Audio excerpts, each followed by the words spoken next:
आपका गोल्ड का प्रेडिक्शन क्या होगा? क्या भाव पे जा सकता है? If I think I want an exposure to gold, I'll do it by gold financiers because gold financiers के लिए सबसे बड़ा टेलविन गोल्ड प्राइस है। क्योंकि मैंने लिया था गोल्ड 7,000 रुपए ग्राम पे और अभी 10,000 हो गए 3 साल में। आज के हमारे गेस्ट है नरेश कटारिया, जो एक सीजन्ड वैल्यू इन्वेस्टर है। आज हम डिकोड करेंगे कि कैसे आप गूगल ट्रेंड्स का सही इस्तेमाल करके पोटेंशियल मल्टी बैगर स्टॉक्स को पहचान सकते हैं। कैन यू एक्सप्लेन कि क्रूड ऑयल के प्राइसेस जब ऊपर जाते हैं तब उससे क्या इम्पैक्ट आता है इकोनॉमी पे एंड स्टॉक मार्केट्स पे क्या इफेक्ट होता है? When crude goes up, Nifty goes up together, 20-30 dollar से 60-70 तक निफ्टी और क्रूड साथ में जाएंगे। एक बार क्रूड 80-90-100 जाता है तो क्रूड जाता रहेगा और निफ्टी पलट जाता है। तो अभी आपका क्या प्रेडिक्शन है? क्रूड ऑयल प्राइसेस कितने हो गए by the year and? The current spot price is about what $105. Crude बहुत जल्दी नहीं गिरेगा बिकॉज हर कंट्री अभी रिजर्व्स बिल्ड करेगा बिकॉज कब हार्मोस बंद हो जाए वापस नहीं पता। I am not economist. जो कंसर्न या कि रुपी वीक हो गया, किसी एक पॉडकास्ट ने बोला 150 हो जाएगा, पता नहीं। आप अग्री करते हो 150 हो जाएगा? बिल्कुल नहीं। मैं थोड़े फ्रेंड्स और थोड़े दूर के सर्कल में देख रहा हूँ कि लोग अभी 1-1 किलो के कॉपर के बार खरीद के घर पे जमा कर रहे हैं। मुझे समझ में नहीं आ रहा है क्यों कर रहे हैं लोग। बोल रहे हैं कि नहीं, एक तो डेटा सेंटर वो बूम सब चलेगा, कॉपर करो, copper will be new silver.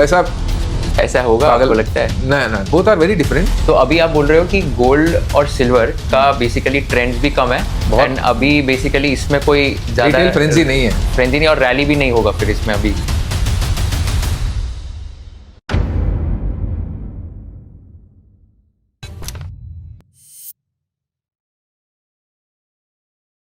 तो मैंने आपका एक इंटरेस्टिंग फ्रेमवर्क देखा जहाँ पर आप गूगल ट्रेंड्स पे जो सर्चेस चल रहे हैं तो वहाँ पर से भी आप आई थिंक इन्फॉर्मेशन निकालते हो एंड देन इन्वेस्ट करते हो कंपनीज में।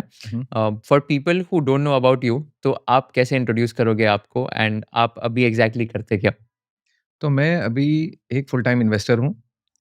मेरे जैसे और मेरे 3 पार्टनर्स हैं जिन्होंने मेरे जैसे they have left jobs, so we are a partnership of full time investors.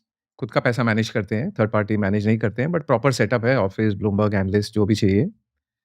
सो उसके पहले मैं टीसीएस में था 16 साल इन कंसल्टिंग एंड ये गूगल ट्रेंड्स भी शायद वहीं से आ रहा है। गूगल ट्रेंड्स और बाकी भी मेरा फ्रेमवर्क थोड़ा क्वांटिटेटिवली ओरिएंटेड है rather than narrative based. I let जो फिगर्स और facts and historic precedence dictate how which side the wind is moving. तो गूगल ट्रेंड्स भी उसी में मैं पीछे बोलूँगा आगे कि गूगल ट्रेंड्स अब तक बहुत अच्छा था, बट अभी गूगल ट्रेंड्स का इफेक्टिवनेस कम हो रहा है बिकॉज ऑफ एआई। बिकॉज अभी लोग गूगल कम कर रहे हैं, एआई में ज़्यादा कर रहे हैं और एआई का ट्रेंड्स नहीं है अपने पास। बट गूगल ट्रेंड्स एटलीस्ट मेरे लिए मेरे टूल किट में एक बहुत बड़ा इम्पोर्टेंट फैक्टर एस्पेक्ट था। We will talk little later on how it's played out and where Google Trends are pointing right now. तो आपका कितना परसेंटेज सीएजीआर होगा एंड आप कितने साल से इन्वेस्टिंग कर रहे हो? So if I step back, मैं मेरा पोर्टफोलियो कैलकुलेट नहीं करता हूँ। मुझे एज ऑफ डेट या लास्ट मंथ मेरी नेटवर्थ नहीं पता बिकॉज किसी को जवाब देना नहीं है। कंफर्टेबली पोजिशनड है। सो मार्केट अगर 70% भी गिरा तो it will affect nothing of my life. So इसके लिए it is like Kapil Dev वो 175 मारा था तब स्कोर बोर्ड नहीं देखा था, वैसे खेल रहे थे वो। So I am literally playing like that. 26% पे you get 100x in 20 years. 26% पे 10x in 10 years, 100x in 20 years and 1000x in 30 years. So it's about 21 years since I came back from Zurich. So I had a long stint जब हमने with family वहाँ रहे थे 5.5 साल, तो वहीं काम किया और वहाँ से थोड़े सेविंग्स बने और फिर वहाँ से आए। सो 21 साल हो गए, 2005 में आया था। तो 2005 से आज तक 26% से ज़्यादा है CAGR comfortably. And CAGRs I calculate after taxes, expenses and charity. So that's a net worth to net worth because there is no need to calculate XIRR. Of course, जब 2014 तक जॉब में था तो वो उसके सेविंग्स भी वहीं थे, but bulk of the accrual and the CAGR happened post the job because obviously time ज़्यादा है हाथ में।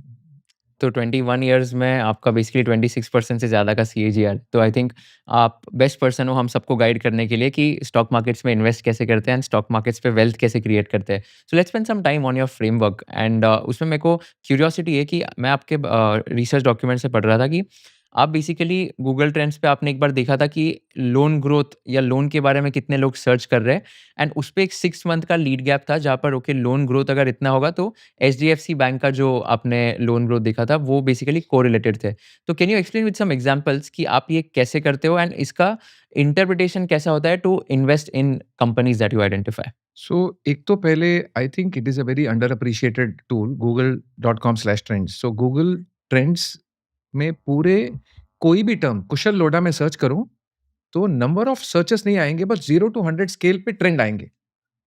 For 1 day, 1 week, 1 month, 1 year, 5 year from 2004। 2004 से गूगल ट्रेंड्स का सर्विस चालू है। So you can basically see कि पब्लिक क्या ढूँढ रही है। ये एक बहुत अच्छा टूल है। ऑफ कोर्स इसका थोड़ा इफेक्टिवनेस आगे कम हो जाएगा because people are searching on AI now. AI trends नहीं है अपने हाथ में। बट अभी भी गूगल ट्रेंड्स काम करते हैं because for lot of serious work people go and do Google. So if I give you an example, समझिए मुझे होम लोन लेना है। जैसे मैंने रियलाइज़ किया है द बेस्ट सर्च टर्म और the most popular search term is home loan calculator और ईएमआई कैलकुलेटर। लोग फिर पहले जाके देखते हैं कि मेरा कितना लोन एलिजिबिलिटी पे कितनी ईएमआई बढ़ेगी, कितना सैलरी पे कितना। So there are some Google trends जहाँ पे almost it tells you only what is happening now. For example SIP, आप सिप के टर्म्स देखो तो SIP calculator and SIP funds, some terms are there, I put some tweets on that.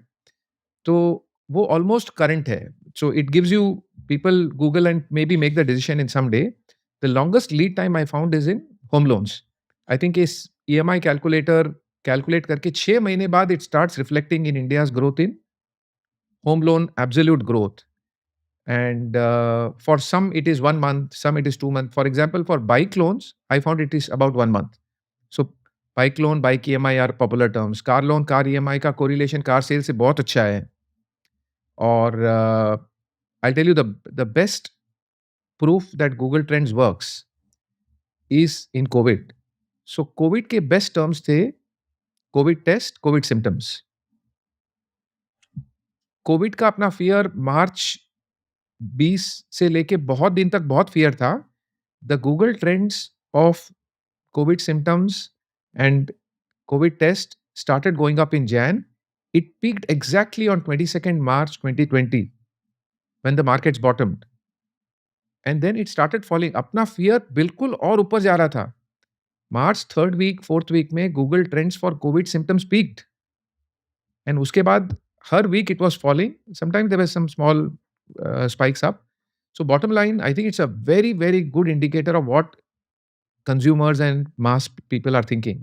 तो And sorry आप so, and you can use it for whatever you are analyzing in. तो इसमें अभी आप बता रहे हो कि जैसे ईएमआई कोई सर्च करता है तो देन 6 महीने बाद उसका इफ़ेक्ट आता है होम लोन्स में। सेम आप बोल रहे हो कि अगर बाइक का किसी को लोन चाहिए तो अगर मैं सर्च कर रहा हूँ आज बाइक लोन और बाइक ईएमआई तो 1 महीने बाद मैं बेसिकली बाइक का लोन लूँगा। और ये कार के लिए आपने कितना बताया? कार भी शायद 1 महीना ही है। ओके। और तो इससे आपने फिर कैसे आइडेंटिफ़ाई किया कि ओके कौन-सी बैंक पे बेनिफिट होगा एंड कौन-सी कंपनी आइडेंटिफ़ाई की आपने फिर ये बैंकिंग सेक्टर में? So banking या कोई भी, say for example, you can go and search for kitchen appliances. So kitchen appliances में you can search for, let's say Stowcraft हो गया। Stowcraft का ब्रांड पिजन है। तो pigeon cooker, pigeon stove. We figured out then क्या weightage किसको देना है, and then we backtest it with actual sales. So my analyst does this work. Roughly 70-100 terms track करते हैं और we figured out क्या weightage और क्या lead lag पे, and then we track it with actual sales which comes through. And I think in 2016 or 17 I first started it with Manappuram. So Manappuram gold loans with actual gold growth का बहुत अच्छा correlation था। कभी-कभी it breaks this correlations. सो एक finance company, gold finance company में अभी last 6 महीने में this correlation completely broke. The Google trends were going high but gold loan growth was not so good. मेरे हिसाब से फिर पता लगाया मैंने, क्योंकि ये थोड़ा फर्स्ट टाइम मुझे लगा कि गूगल ट्रेंड्स एक्चुअल बिजनेस से विपरीत बोल रहा है। तो फिर उन्होंने कोई एक डिजिटल कैंपेन किया। सो शायद they have targeted non customers या कोई ऐसी एजेंसी को हायर की होगी जिसके metrics where to get eyeballs not business और whatever, but yeah it broadly in loans और in you can search by the model. TVS Activa डालो, बिल्कुल you can correlate it with Activa sales. For example, कुछ लोग बोलते हैं कि movies जो चलते हैं अभी, धुरंधर आई, केसरी, ये वो, कि शायद इट्स अ 2 नंबर का 1 नंबर का काम चल रहा है। शायद there are some people who saying some of them are money laundering activities.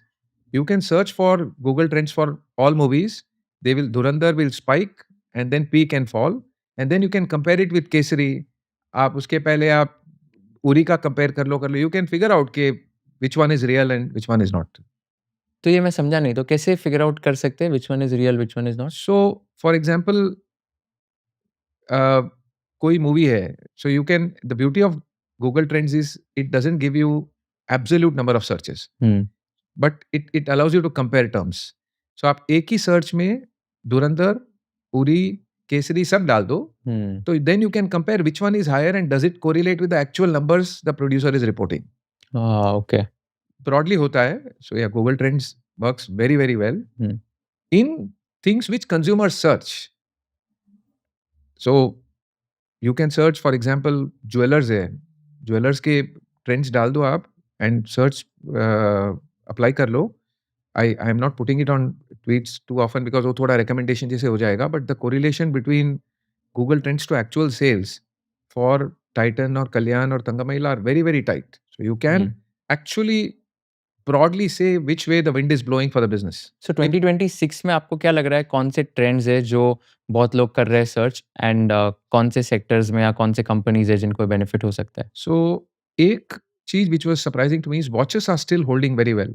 Not smart watches 2020-21 में पीक होके नीचे जाने लग गए the trends, but Seiko, Timex, Tissot, Rado watches के trends are still going up. So and then you can see people are still wearing it. You and I are still wearing a watch Yeah. which become probably a jewelry.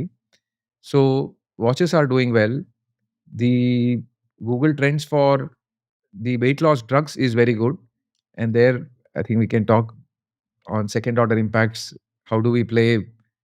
Uh, and jewelers are still quite good.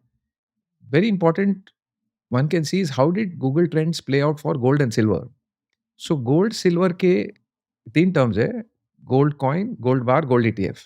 Silver के 3 core, these are the 3 we figured out the weighted average के which one reflects better.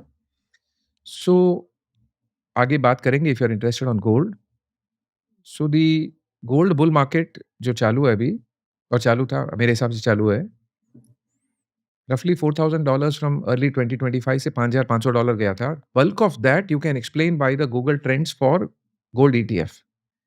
Gold coins, gold bars तो थोड़े बड़े थे, but gold ETF का Google trends बहुत बढ़ गया। It also reflected in the inflows in gold ETFs and silver ETFs in India and worldwide. And Google trends you can search by any country, any state और full world. So it allows you granularity and consolidation whichever way you want. Not only that, it allows you to download data as a CSV. So you can, I don't know why Google gives it free. So yeah, I think the key thing is the Google trends for gold and silver spiked and peaked in Jan-Feb 2026, and then they are coming back towards the old normal, and it is showing in the gold ETF flows worldwide. They went up. I think the gold bull market from 4,000 से $5,500 का जो gold bull market था, primarily retail and financial flows से driven था ये, और the base it was started by central banks. So the gold bull market का start central banks ने किया after the Ukraine war and the seizure of Russian foreign reserves by US. अभी भी वो चालू है वो. If you see the quarterly filings of central bank buying, 200-250 ton per month, sorry, per quarter, 1,000 ton per year is a very very strong solid buying by central banks. But जो retail का frenzy था वो अब Peter out हो गया, और trends भी नीचे आ गए और फ्लोज बंद हो गए ईटीएफ्स में। Net inflows in the last 3 or 4 months, February to June, is 0 into gold ETFs worldwide in tonnage. In fact, the dollar AUM is down, but I am going by tonnage. So yeah, it can tell you basically किस तरफ consumer का mood है, वो products में है या investment terms में है। तो आप बोल रहे हो कि डॉलर AUM कम हो गया है फेब से जून में, एंड आप बोल रहे हो टन्स जो है बेसिकली flat गोल्ड है। टन्स वो 4 फ्लैट ही महीने से रहे, flat विच है। मीन्स दैट गोल्ड का भाव बेसिकली अगर टन्स फ्लैट रहे तो गोल्ड का रेट बेसिकली कम हुआ है 15% फ्रॉम नीचे फेब है। To June, and that's why gold ETF के dollar AUM is down, Down. मतलब जो एब्सोल्यूट वैल्यू है डॉलर में Absolutely. वो कम है। हम्म। तो अभी आप बोल रहे हो कि गोल्ड और सिल्वर का बेसिकली ट्रेंड्स भी कम है, बहुत एंड अभी बेसिकली इसमें कोई ज्यादा रिटेल फ्रेंजी नहीं है। फ्रेंजी नहीं और रैली भी नहीं होगा फिर इसमें अभी के हिसाब सो से। वो अलग है। I think gold bull market मेरे हिसाब से बहुत लंबे साइकिल से चलता है, अनलाइक इक्विटी मार्केट्स। सो 2000 नहीं, उसके पहले 1974 टू 1980 का फर्स्ट मेजर गोल्ड का बुल मार्केट था, जहाँ पे गोल्ड $45 से $800 गया था। It was a 18-19x। Next major bull market gold का था 2001 से 2011, 10 साल, जहाँ पे $250 से $2000। सो रफली इट वाज अगेन 8x। इस बार I think it has started mostly, I think of course we can debate on कब चालू हुआ है, but I think the fire was lit when US froze Russian reserves. काफी लोगों को ध्यान नहीं है, बिकॉज प्रेस ज्यादा नहीं बोल पाती है, बट आई वुड अर्ज योर लिजनर्स कि जाके जस्ट, मैं बोलूंगा नहीं, जस्ट गूगल करो कि कितने रशियन रिजर्व्स आज भी यूएस में फ्रोजन है। इट्स अ उसका रूपी वैल्यू बनाने को the smartest mathematical mind will take a few minutes, because it's at more than a dozen zeros. आप कुछ, मेरे हिसाब से कुछ 12 lakh crore, yeah it's a huge number, but it's in dollar terms is easy to say, but I am not going to say. So I think the bull market gold का चालू हुआ when US weaponized not only dollar but dollar reserves. So India के आज $700 billion foreign exchange reserves है। सो उसके X% में भी 20-30-40% USD treasuries में है, बाकी यूरो ट्रेजरीज, अदर्स, थोड़ा गोल्ड है, बाकी अदर्स है। सो अगर अब रशिया के जो $300 बिलियन फ्रीज कर दिए यूएस ने, बाकी हर कंट्री अभी देख रहा है भाई मैं वहां कैसे रखूं मैं, बिकॉज मेरा कुछ भी पंगा यूएस से हुआ तो देर is a risk of freezing of my reserves which I hold in US Treasury. So it's a huge risk and a huge पाँव पे कुल्हाड़ी जो बोलते हैं यूएस ने मारी अपने पाँव पे, बिकॉज मेरे हिसाब से सबसे बड़ा प्रिविलेज वर्ल्ड में आज, लाइक काफी लोग अभी आजकल के बच्चे बोलते हैं कि we are privileged, we are doing well because we are privilege. वो थोड़ा मुझे लग रहा है it is slightly that's the thought process to acknowledge that we have been given by some privileges. मेरे हिसाब से दुनिया का सबसे बड़ा privilege is USD being the reserve currency. So मैं आपको भी पूछूं कुशल कि आज का ऑयल का भाव क्या है, तो आप बोलेंगे 105। मैंने डॉलर में नहीं पूछा है तो भी जवाब डॉलर में आएगा। So that's the strength of the reserve currency. अपने रिजर्व्स हम यूएस में थोड़े रखते हैं, गोल्ड में रखते हैं, यूरो में रखते हैं, जापानीज येन में रखते हैं, बट फिर भी काउंट डॉलर में होता है। ऑयल यूके में भी ट्रेड होता है, जब यूएस नहीं ओपन होता है डॉलर में ट्रेड होता है। गोल्ड का भाव आपको या तो आज आईएनआर में मालूम रहेगा या गोल्ड डॉलर में मालूम रहेगा, तीसरी करेंसी में no one knows. So I think that's the strength. US ने जो रशियन रिजर्व्स को फ्रीज किया है और आज भी फ्रोजन है, I think that lit the gold bull market मेरे हिसाब से 2022 Q1 Q2 में, post the Ukraine start of the Ukraine war. So वो चालू है, वो दो सेंट्रल बैंक की बाइंग बिल्कुल चालू है। बीच में retail jump to the party, unlike in 2001 to 11 bull market when central banks were net sellers. 2001 से 2007 तक central banks were net sellers, retail was buying and then central bank slowly came in and then the bull market ended. This time it's very different that central banks ने चालू किया, अभी भी चालू है उनकी बाइंग। एनुअल प्रोडक्शन रफली 3600-3700 ton है, 1000 टन खरीदते हैं वो रफली। Pre Ukraine war freezing of Russian reserves, they were buying 300-400 ton per year. Now it is 1000 ton a year approximately. कौन सी सेंट्रल बैंक्स बाय कर रही है? सब चाइना बाई कर रही है, इंडिया बाई कर रही है, अभी भी कर रहे हैं? करे Kazakhstan, like at least 2 dozen countries who are buying. Hmm. So gold all the European and the western world countries के 50, 60, 70% रिजर्व्स गोल्ड में है।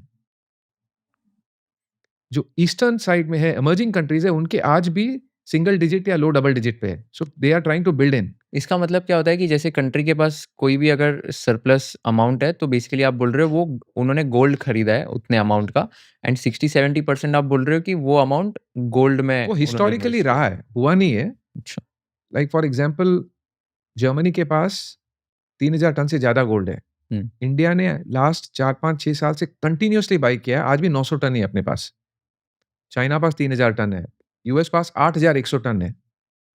So they were historically gold का मॉनेटरी रोल बहुत स्ट्रांग रहा है। इनफैक्ट 1974 में एक Bretton Woods conference करके एग्रीमेंट था सेकेंड वर्ल्ड वॉर के बाद, where gold was priced in dollars and kept steady. वो US went back on that, वो थोड़ा कॉम्प्लेक्स टॉपिक है, but dollar and gold were linked to each other at one price between 1945 and 1974, which was $44 per ounce। एक की भाव था। अच्छा, और यूएस का अश्योरेंस था कि जिसके पास भी सरप्लस डॉलर है वो मुझे डॉलर देके सोना लेके जा सकता है। So US dollar was redeemable in gold. US के पास 24,000 टन गोल्ड था। हम्म, वो 44 से 74 तक वो 24,000 8,000 टन हो गया। So people are redeemed. France ने रिडीम किया, जर्मनी ने रिडीम किया, फिर यूएस को लगा भाई मेरा पूरा सोना जीरो हो जाएगा, तो they reneged on that process. That lit the bull market in 1974। Okay, 15th August 1974, US went back on the Bretton Woods Agreement. Gold bull market started from 40s to $800 in 6 years. I think जो 2022 में US ने किया है, which is to go to freeze. In fact, I think it's a bigger contractual hit. आप किसी को देना बोल रहे हो, नहीं दो रहे हो, एक्सचेंज के में चलता है, बट किसी ने आपके यहाँ कस्टडी रखी है गोल्ड की, सॉरी डॉलर्स की, रिजर्व्स अपने भी keep in treasuries in US, और आप उसको आप फ्रीज कर दोगे तो I think the confidence of people to keep USD reserve assets will come down and alternative is gold. I think that's what gold bull market का main reason चालू हुआ इस बार। सो यूएस ट्रेजरीज में reserves होते हैं, इसका मतलब है कि अगर कोई कंट्री ने यूएस के बॉन्ड्स में या यूएस के गवर्नमेंट बॉन्ड्स में इन्वेस्ट किया है तो वो बेसिकली डॉलर में इन्वेस्ट किया Denominated होगा, है, डॉलर correct. डिनोमिनेटेड बॉन्ड्स जो हो गए, एंड देन आप बोल रहे हो कि ये पैसा बेसिकली यूएस गवर्नमेंट के पास है जो इन्वेस्ट किया है। तो रशिया ने जैसे इन्वेस्ट किया था यूएस गवर्नमेंट बॉन्ड्स में, तो यूएस ने बोला कि $300 बिलियन अभी हम ये फ्रीज कर देगा, हम Correct. आपको कभी देंगे ही नहीं, करेक्ट बट ये पैसा है रशिया का करेक्ट। और यूएस के पास अथॉरिटी ये बोलने की कि हम आपको नहीं देंगे। हिसाब से तो है नहीं, बिकॉज ये कैसा हो गया कि समझिए कुशल का और नरेश का एक पोस्ट ऑफिस अकाउंट में पैसा अकाउंट है, दोनों के अपने अपने दोनों का झगड़ा हो गया, और पूरे गांव के लोगों का अकाउंट पोस्ट ऑफिस में है, सेविंग्स बैंक का होता है पोस्ट ऑफिस में। मेरा और कुशल का झगड़ा हो गया, तो पोस्ट मास्टर बोलते हैं कि दोनों में से नरेश की गलती है, सो मैं नरेश का अकाउंट फ्रीज कर रहा हूं। हिसाब से तो it has to go through some other route to resolve. Wars होते आए हैं, उसमें कभी भी किसी ने रिजर्व को टच नहीं किया है। सो बाकी जो गांव वाली पब्लिक होगी वो बोलेगी भाई आज कुशल और नरेश का झगड़ा हुआ, कल मेरा और कुशल का, तो मेरा अकाउंट फ्रीज कर देगा, तो कोई पोस्ट बैंक में क्यों रखेगा फिर?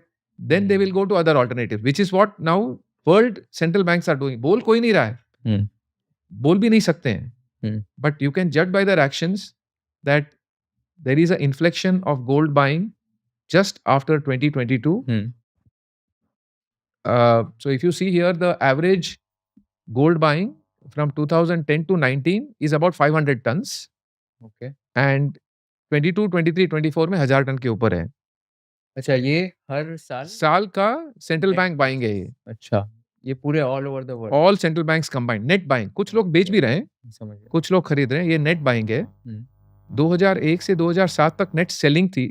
Okay, then it picked up to buying, and then it found a level, but obviously central banks कोई बोल नहीं रहा है कि हम यूएसडी रिजर्व्स को वेपनाइजेशन हुआ करके हम ये कर रहे हैं, but I think you have to जज their actions more than words. ये 2021 में ये 500 टन्स था Roughly, central bank correct. Net purchase, और 2022 में ये डबल हो गया correct. 1100 turns.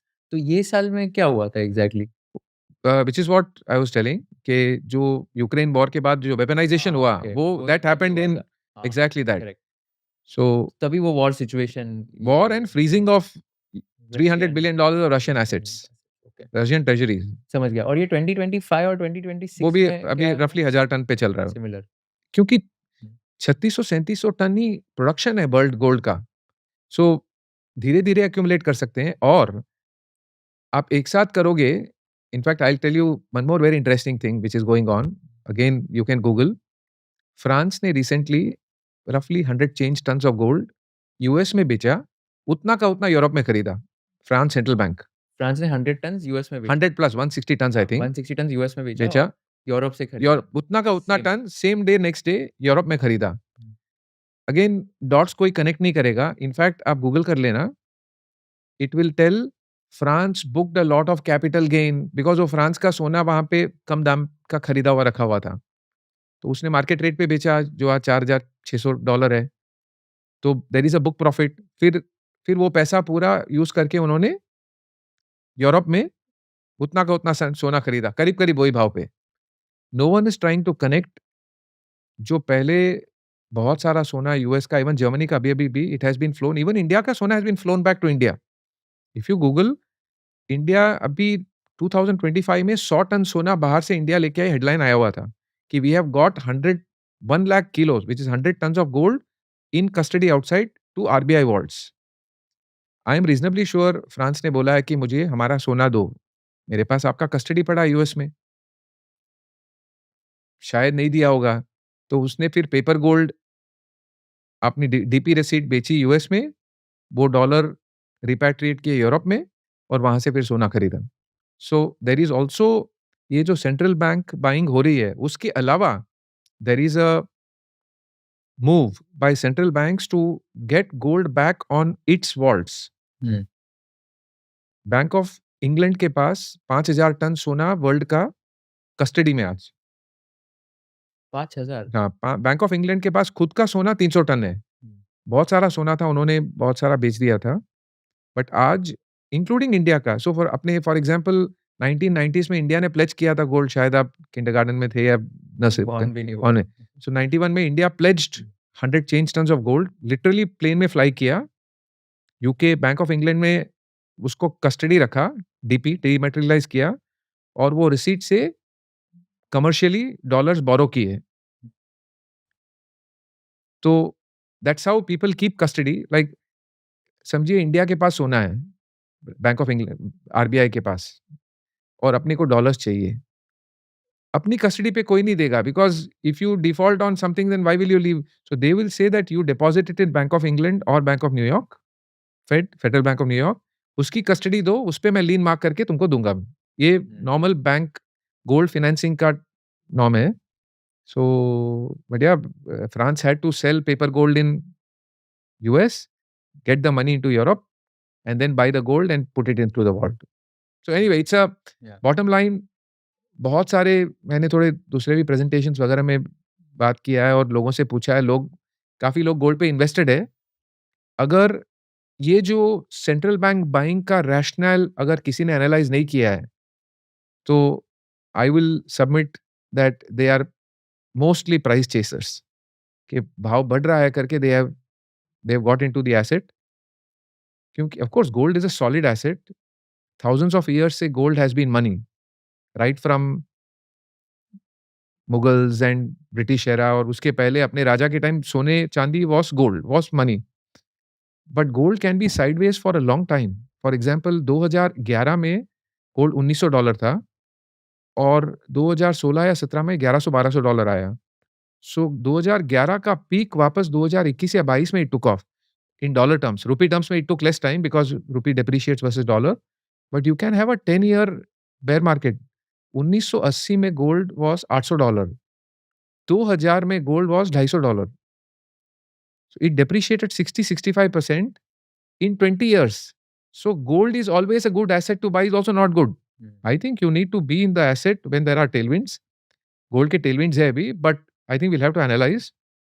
Of course, gold बहुत overbought हो गया था during 25 end and 26 retail frenzy, and showing in ETF flows, showing in Google Trends, and central banks had actually थोड़ा उन्होंने buying थोड़ी कम भी कर दी थी, but they have stepped back again now. So bottom line मुझे लग रहा है कि गोल्ड बुल मार्केट जो डी-डॉलराइजेशन थीम है या जो भी है शायद चालू है. Of course it's a very difficult asset to predict. बहुत बड़ा एसेट है. Total gold value world wide और बिकॉज गोल्ड माइन होता है वो पूरा यूज नहीं होता है. That's the only commodity. Silver है वो यूज हो जाती है इन वायर के तार में, कंडक्टर्स में, इधर उधर. कॉपर एल्यूमिनियम तो यूज होके, but all gold mind except a very small fraction is there with humanity, and the total value of all gold mined, which is the monetary asset, is शायद 25 से 30 trillion dollar का asset है वो. It's 4-5 times India's GDP. So it's the largest asset class.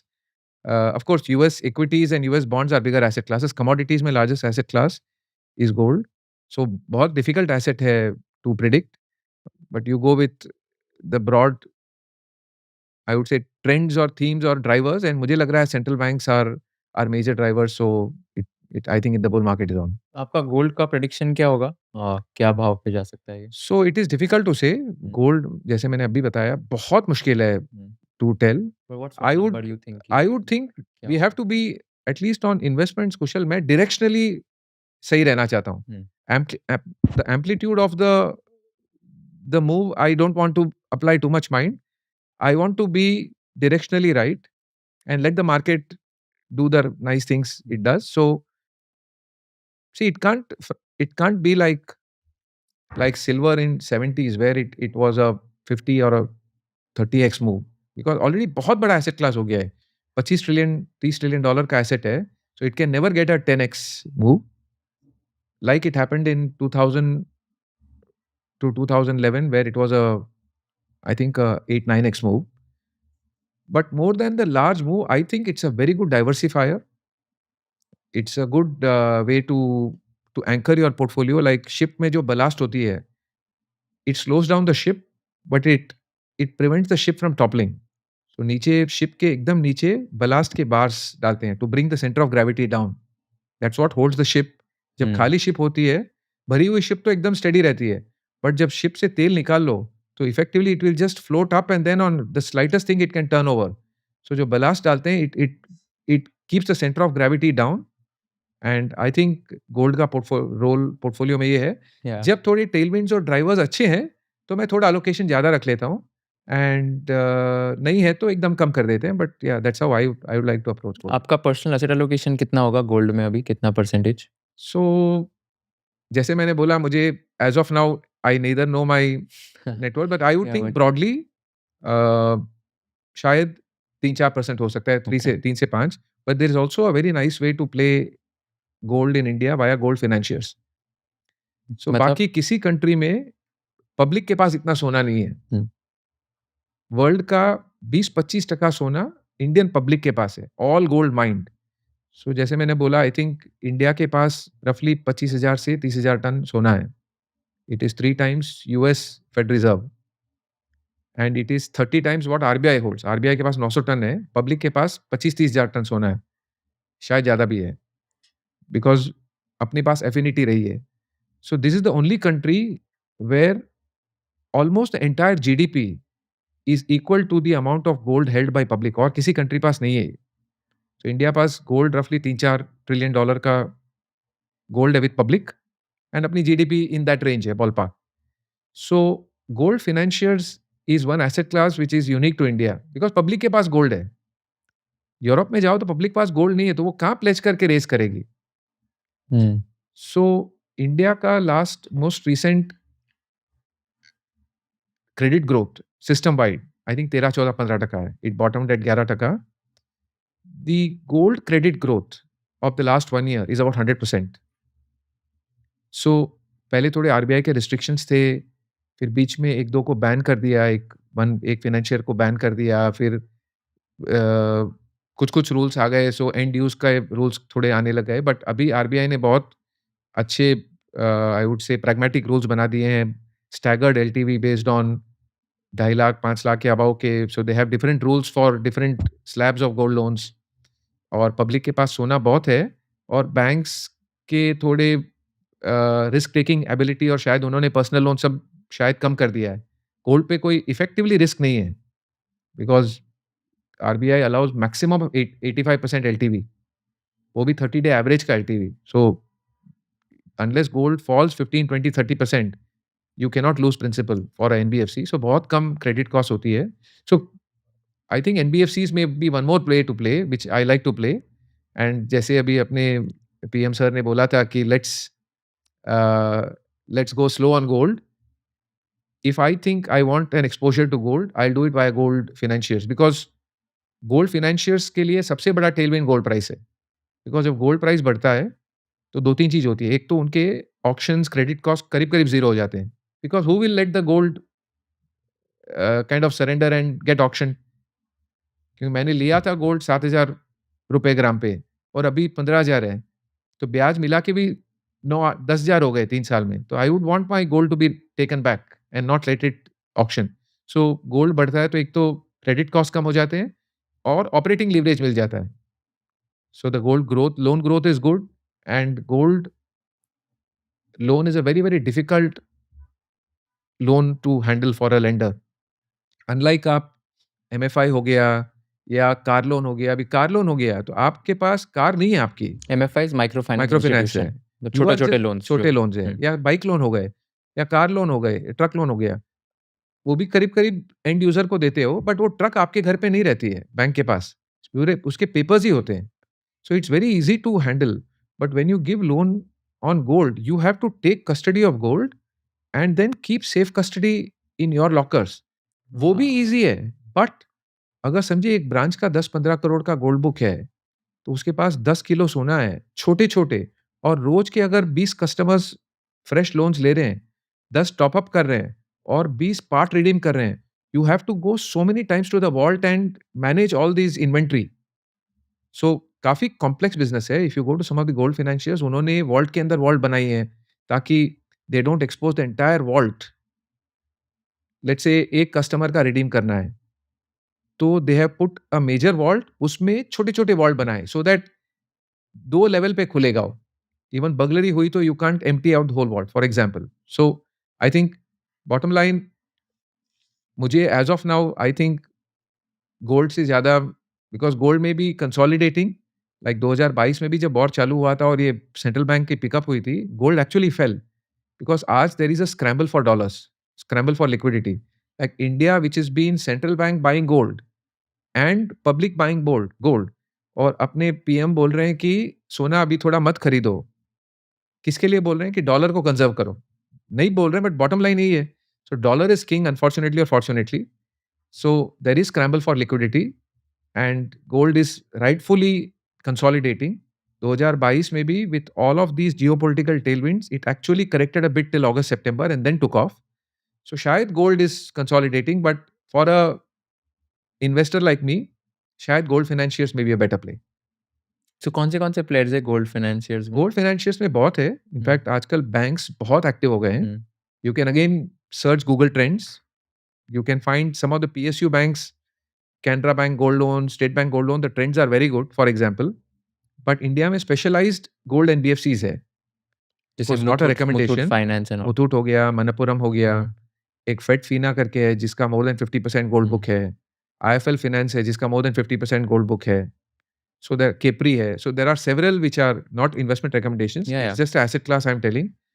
And they behave differently. Their fortunes are tied to gold price. अगर gold price समझे यहाँ से 20-30% नीचे गिरेगा तो they will underperform NBFCs because उनका gold growth slow हो जाएगा, उनका auctions बढ़ जाएंगे.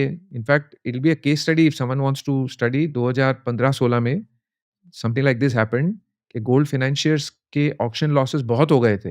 ऑक्शन लॉसेस मतलब? सो अगर किसी ने लोन लिया है, 2 लाख रुपए लोन लिए हैं, तो सोना रखा है और सोने का भाव गिर गया और वो रिडीम करने नहीं आ रहा है, तो after the end of the loan tenure you give a notice to him and then you auction the gold, realize the money. अगर उससे सरप्लस है तो उसको दे दो, कम है तो उसको पूछो, वो देगा नहीं, वो ऑक्शन लॉस है वो। अच्छा। सो बहुत ज्यादा मेरे हिसाब से मनप्पुरम के 2015 या 16 में auction losses were probably 5-10% of market cap, so major losses हुए थे। सो मार्केट कैप का 5-10% हाँ, नहीं काफ़ी लॉस हुए थे, मुझे याद है तब हमने इन्वेस्ट किया था। बाप रे! So but obviously market was building के ऐसे होता ही रहेगा, बट जब गोल्ड प्राइस पिकअप हुआ 2015-16 से, then I think things changed and the stock was like up 5x in a year. But yeah I think you have to just understand कि ये gold financiers are slightly different from other NBFC.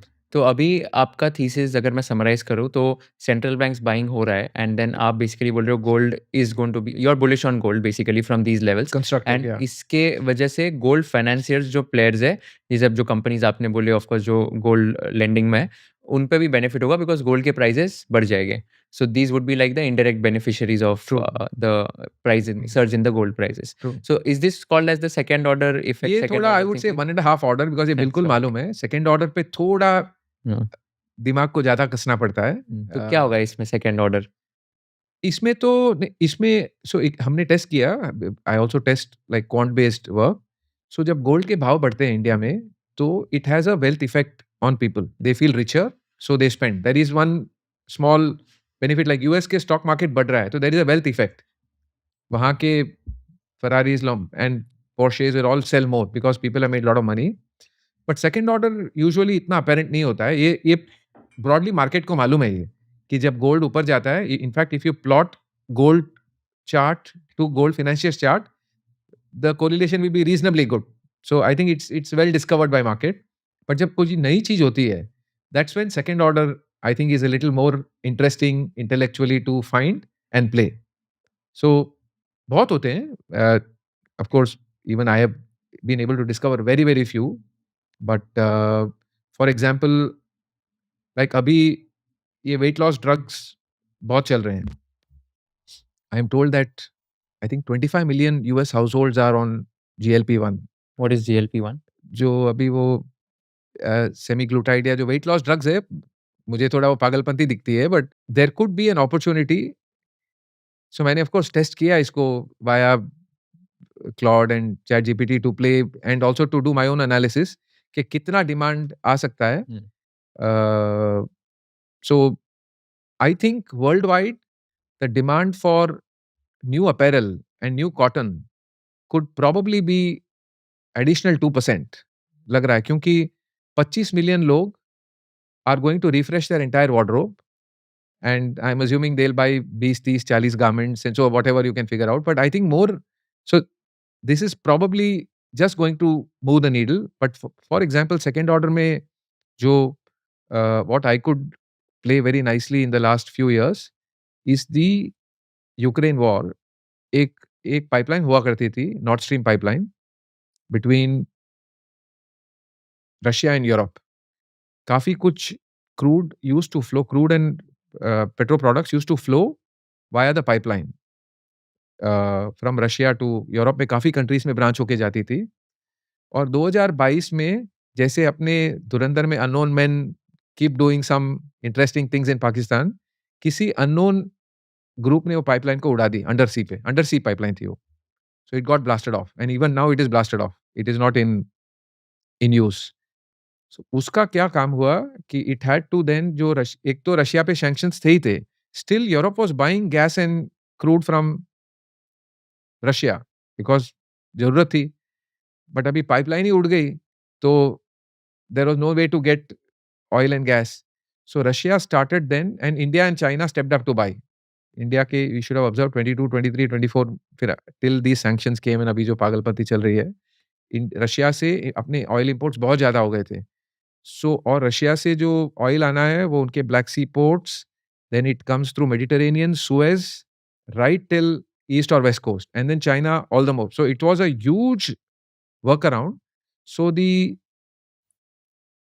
ton mile of tanker demand of crude oil went up by about 5% because of this worldwide. और बहुत finely balanced market है ये। So 5% ton mile demand बढ़ा tankers का, but freight rates more than doubled.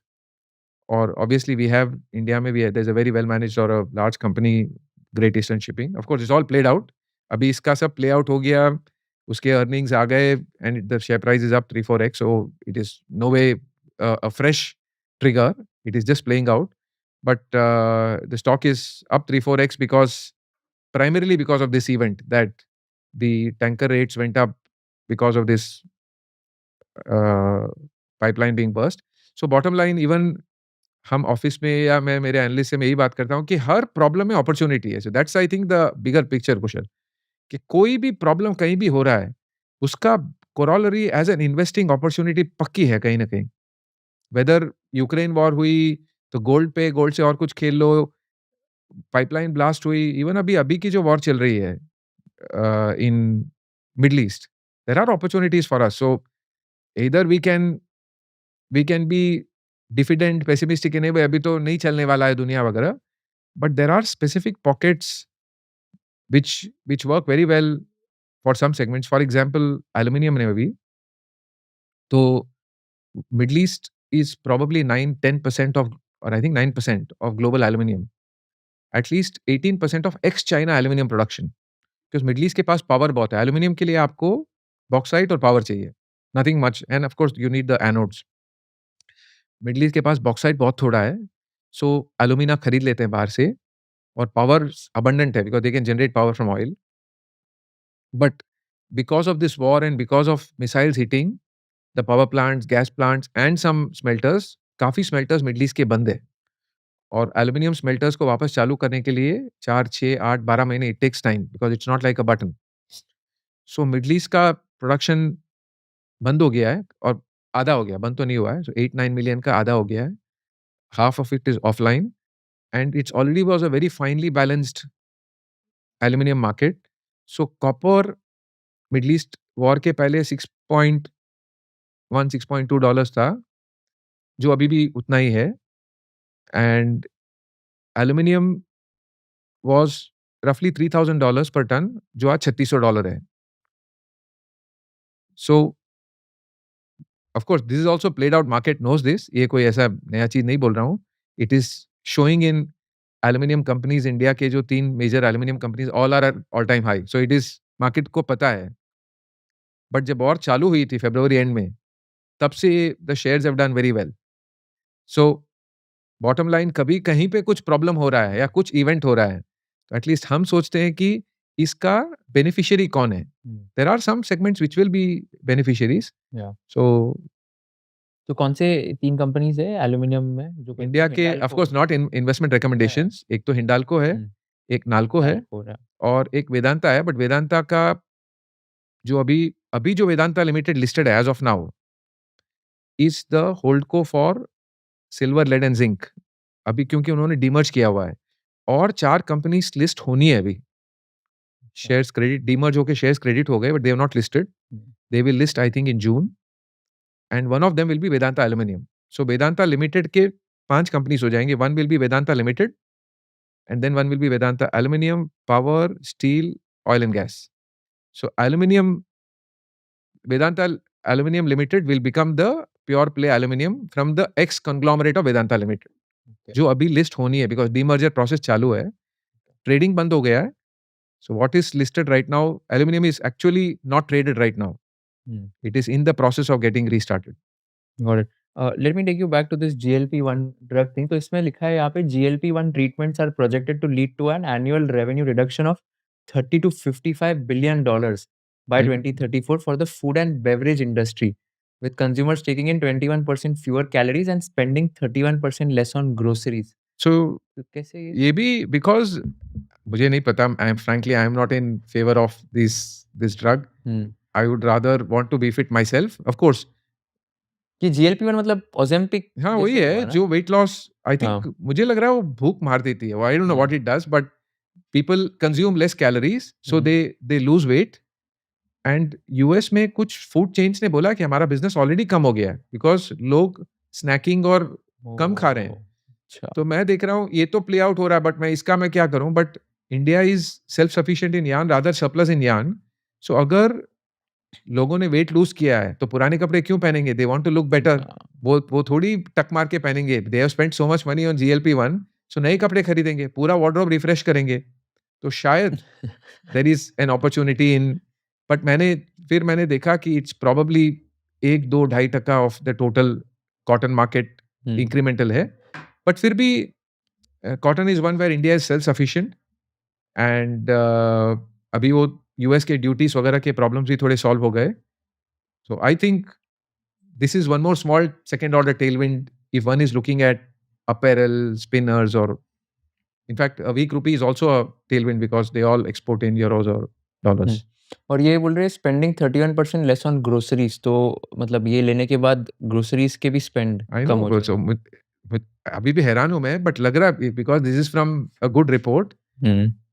कि people consume less food and hence the grocery bills are dropping in US and of course they are losing weight and looks like there are also other good benefits of control on diabetes and other things. So मुझे इतना आई am not an expert but इतना जरूर मालूम है कि Ozempic और ये पूरे वेट लॉस ड्रग्स का चलन ज्यादा है.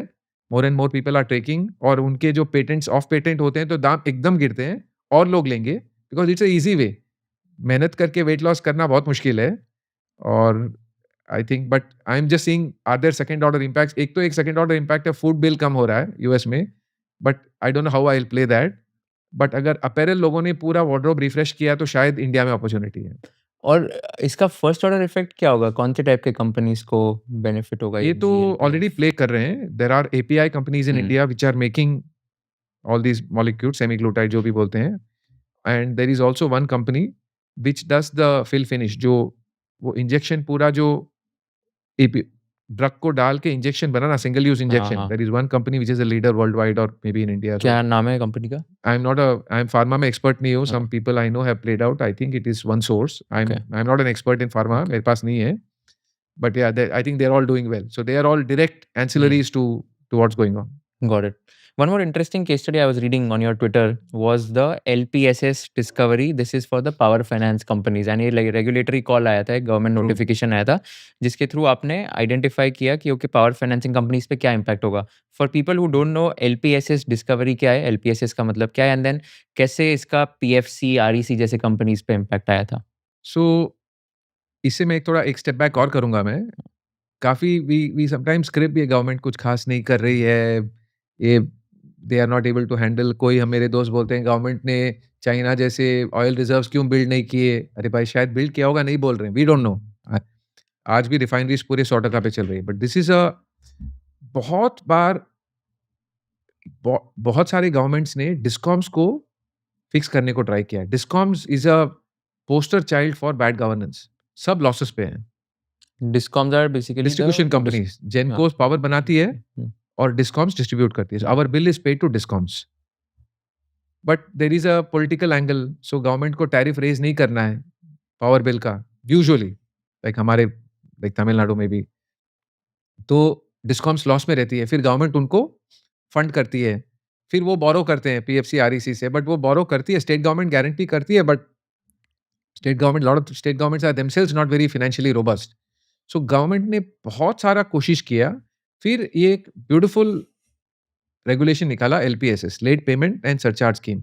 बहुत मतलब lot of details are there but basically government did two things. एक आपका ओवरड्यू जो बिल है अब तक का लॉन्ग ओवरड्यू, जब एलपीएसएस स्कीम निकाला था तब 1.25 crore was overdue from discoms to gencos. Discoms power genco से खरीदती है. जेनकोस क्या है? Generating companies. हाँ. NTPC for example. तो कैसे होता है, एक बार वैल्यू चेन एक्सप्लेन करोगे? So for people power who don't is know. generated by Gencos, which is NTPC and etc. etc. Nuclear Power Corporation हो गया या hydro power companies हो गए. So they generate power. They don't know where to sell. Discoms buy from them and then they sell to you and I. Discoms फिर they bill us monthly by monthly. They pay to Gencos. So that's the value chain. बीच में transmission companies होते हैं but they are only the carriers. So Discoms have to pay Gencos and Discoms were perpetually overdue to Gencos. So when LPSS came, the Genco receivables, overdue receivables, not the current bill, was more than 1 lakh crores. 1.2, 1.3 lakh crores was perpetually overdue. But Gencos can't cut off the power. Like हम कुशल और नरेश पे नहीं करे तो आके discom power काट देगी. But जेनको खुद भी बंद भी कैसे करे पावर प्लांट को, और पब्लिक यूटिलिटी आप बंद नहीं कर सकते हैं. So it was a problem. Discoms are all technically bankrupt on life support from government. So government of India ने एक LPSS carrot and stick policy निकाली एक तो पहले कैरेट निकाला कि तुम्हारे ओवरड्यूज है, based on some rules they converted it into interest free EMIs कि तेरा समझो इतना है, बेस्ड ऑन सम पैरामीटर्स 12 महीने 24 महीने जो भी है, they told we will make you into EMIs provided you accept some other condition, which is that you make all other payments, current payments on time, and then they put very graded penalties. If you are late by X days, then there is a penalty. If you are late by X plus Y days, then your trading license on IEX will be cut. If you are late by X plus Y plus Z days, then your central pool allocation will be cut. So, because for peak demand, lot of discoms go and buy from IEX. IEX is the traded exchange. Day ahead market में people go and buy power on IEX. अच्छा, Anybody, any major producer can sell. Even if you and I run an industry, you can buy from IEX. Of course, the power will still come via the discom. Discom will charge a wheeling charge, but you can bypass discom. You can buy from IEX. IEX is the NSE of power. हाँ, correct. Electricity का NSE BSE है वो. तो they started, they put a rule that your access to IEX will be cut. So अभी if you are hearing peak India peak power demand बहुत ज्यादा है अभी, सम 270 गीगावाट, बिकॉज समर हीट में एसी वगैरह बहुत चलता है. डिस्कॉम के पास तो जेनकोस जनरेटिंग पावर इतना ही है, so they have to buy surplus, they will go buy from IEX. So that's all. They have PPS और purchasing agreements long term. Short term fluctuation they go and take it from IEX. So LPSS was a beautiful scheme to give a carrot and also show a stick to discoms. LPSS लागू होते ही the जो 1.25 crore overdues थे, within some months और within a year they drop to 30,000 crores and it has remained there. So it's a genuine reform to fix a sick child or a sick part of the economy, and it's a very important part. Power is very important for the economy to function. इसका सबसे बड़ा second order impact, of course overall India itself will do well when there is health of discoms is good. But the biggest was PFC REC because they were major lenders to discoms and they were trading at 10% dividend yield and 0.4, 0.3 times price to book. मतलब एकदम कोड़ियों के भाव थे because no one trusted their book because they have lent to Gencos and discoms. जो discoms is bankrupt technically. Life support पे government support से, but as soon as these LPSs came, market has nicely re-rated them to almost 1.2 times book value. अभी then is now steady state. It's a 12-15-18% ROE का business है, moderate grow करते हैं. But इसका भी उल्टा effect ये हो गया कि because discom health is improve, पहले डिस्कॉम्स को और कोई लेंड नहीं करता था. They always used to borrow from REC PFC. अभी डिस्कॉम की हेल्थ इंप्रूव हो गई तो banks are coming and lending to discom. So REC PFC का लोन ग्रोथ कम हो गया. बट ठीक है, वो एटलीस्ट 2-3 साल it was a very good second order impact to play because discom health improve. तो अभी बैंक्स कर रहे हैं, मतलब इनको बैंक loans कर दे रहे हैं. रहे I think now it's become a normal ROE, normal growth rate taper हो गया इनका. ROE डिसेंट है. सो री-रेट हो गया ऑलरेडी. 0.4 से 1 टाइम प्राइस टू बुक हो गया, बट ग्रोथ मॉडरेट है. I think it's okay. I mean now it's a like किसने आपके पॉडकास्ट में I think Ramesh Damani sir ने बोला था कि loose full toss outside of stump. वो नहीं है अभी. अभी it's a normal full length ball है, so you will play on its merit. But कभी-कभी you get these loose full tosses. Occasionally ये आ जाएगा 40 रुपए में मैकडॉवल, 100 रुपये में GRSC. They will come with you with these kind of valuation. That's the day you want. That's the loose ball outside the off stump which you hit for a 6 by backing up the truck in those days. And I think it was so in 22-23 when this LPSS and RDSS एक और scheme है, but that's where the digital meters, जो smart meters लग रहे हैं, so government is incentivizing on modernization of the grid, etc. So that's playing out differently.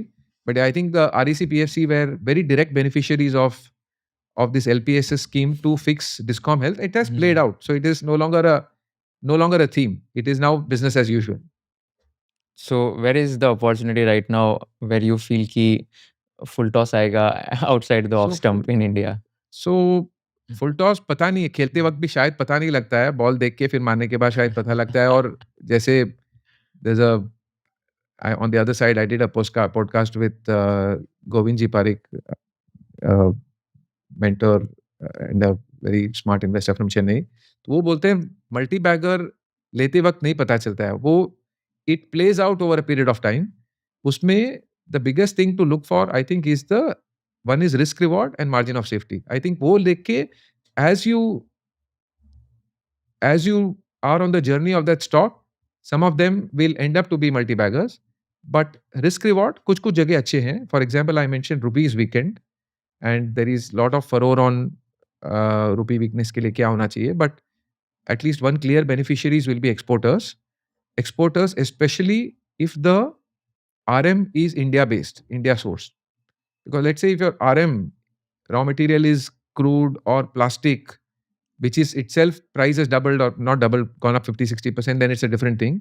But India is well endowed on some commodities. For example, we are very well endowed in cotton, for example, or we are well endowed in steel. So there are some exporters, auto ancillaries with good share of exports. I think they're doing well. There are some, I think the cotton value chain mein, it could be probably the spinners, because spinners ka karib bulk of it is exported and all priced in dollars or euros. And not only cotton prices have gone up, not only yarn prices have gone up in dollars, but rupee is also weakened. And in some areas where we compete with China, for example, we have depreciated 13-14% versus dollar, but we have depreciated 18-19% versus yuan in 1 year, because yuan is strengthened versus dollar. We have weakened.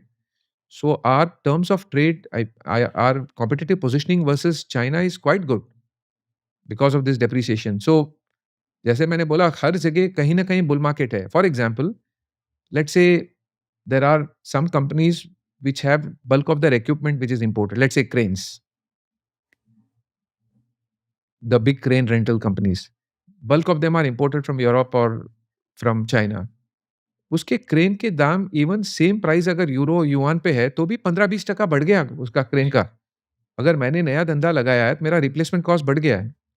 So their value has gone up just because of the depreciation. So I think bottom line, risk reward देखते रहते हैं हम कि where do you see good risk reward, and then we take it as it plays. As long as the risk reward is good, keep playing the theme, and or unless you find something still better. तो आपने बताया rupees weekend a lot against dollar. आपने बताया yuan has strengthened. Strengthen versus dollar. versus We have dollar. weakened more versus yuan. Correct. तो yuan क्यों strengthen हुआ था and रुपी क्यों इतना ज्यादा वीकन हो रहा है? क्या चल रहा है ये? वो शायद बहुत कॉम्प्लेक्स टॉपिक है, बट इतना जरूर, of course lot of factors and बहुत सारा डिस्कस हो रहा है. So I don't know whether I can add too much value, but एक तो इंडिया के क्रूड बढ़ गया. सो अपने we import 5 million barrels of crude, जो $70 था अभी $100 हो गया. So naturally you lost as a country, you are paying more dollars. अपना मार्केट महंगा है, सो FIIs खरीद नहीं रहे हैं. We are one of the most expensive markets outside US forward पे शायद 20 टाइम पे, हम भी 18-19-20 टाइम फॉरवर्ड पे है Nifty, and the mid caps are actually still more expensive. So of course we are creeping कि FIIs क्यों नहीं आ रहा है. बट FIIs नहीं आ रहा है क्योंकि मार्केट सस्ता नहीं हुआ है. Of course in dollar terms may be they think it is become cheaper, because for an FII एक तो अपना मार्केट चला नहीं, बाकी मार्केट चल गए और अपनी करेंसी वीक हो गई. So in dollar terms they can find it quite attractive, but bottom line I think there is almost been a reverse FDI. अपने अभी LG का इशू आया अप्लायंस का, या Hyundai का इशू आया, सब ने बेच के पैसे बाहर लेके गए. एक जमाने पे अपने को FDI आता था, इंडिया बिजनेस सेट करो, बाहर से MNCs यूज्ड टू इन्वेस्ट. अभी अंदर तो आ नहीं रहा है, बट वो कंपनीज देख रहे हैं भाई वहां पे मैं 20p पे ट्रेड कर रहा हूँ, यहाँ पे 50p पे ट्रेड कर रहा हूँ, तो यहाँ बेचो और पैसे लेके जाओ. So actually you are having a reverse FDI. Lot of companies, listed companies वो are not doing IPO, but वो OFS करके बेच रहे हैं.